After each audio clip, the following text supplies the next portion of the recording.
ஒரு 2 ஸ்பூன் பாசி பருப்பு, 1 ஸ்பூன் துவரம் பருப்பு, இது ரெண்டையும் களைஞ்சி காய வச்சுட்டேன். இதை இப்போ திரித்து எடுத்துடுறேன். சிறிதளவு எண்ணெய் ஊற்றிக்கலாம். சிறிதளவு எண்ணெய் ஊற்றிருக்கு. சிறிதளவு காயப்பொடி, கடுகு, உளுந்தம் பருப்பு, சீரகம், வெந்தயம், வெங்காயம், ஒரு வெங்காயம்,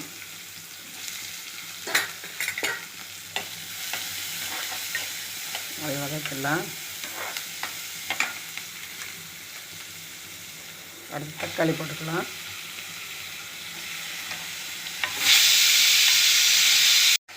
மிளகாய் போட்டுக்கிட்டேன்.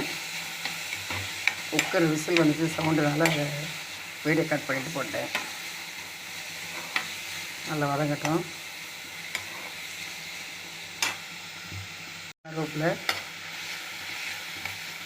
கொஞ்சம் நல்லாவே வதங்கட்டும். மஞ்சள் பொடி 1/4 ஸ்பூன், 1/2 ஸ்பூன் காரப்பொடி, மல்லிப்பொடி 1/2 ஸ்பூன், சாம்பார் பொடி 1 ஸ்பூன், எல்லாத்தையும் கலந்துக்கலாம். உங்களுக்கு ஆட்கள் எவ்வளோ தேவை இருக்கோ நாங்கள் 2 பேருக்கு தக்கம் தான் வைப்போம். இதை தேவையான தண்ணீர் ஊற்றிக்கலாம். ரொம்ப வதக்க வேண்டாம். இது பொங்கல் சாம்பார் தான் வைக்கிறதுக்கு. நல்லா கொதிக்கட்டும். தேவைக்கேற்ற கல் உப்பு போட்டுக்கலாம். திரிச்சு வச்சுருக்கேன் பாருங்கள்.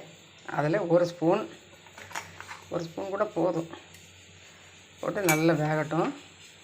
கொழு கொழு கொழுன்னு வந்துடும். பருப்பு வேக வைக்காமலே சாம்பார், ரெடிமேட் சாம்பார் ரொம்ப அருமையாக இருக்கும். இது இட்லி, பொங்கல், சாம்பார், தோசை எல்லாத்துக்கும் இது நல்லாயிருக்கும்.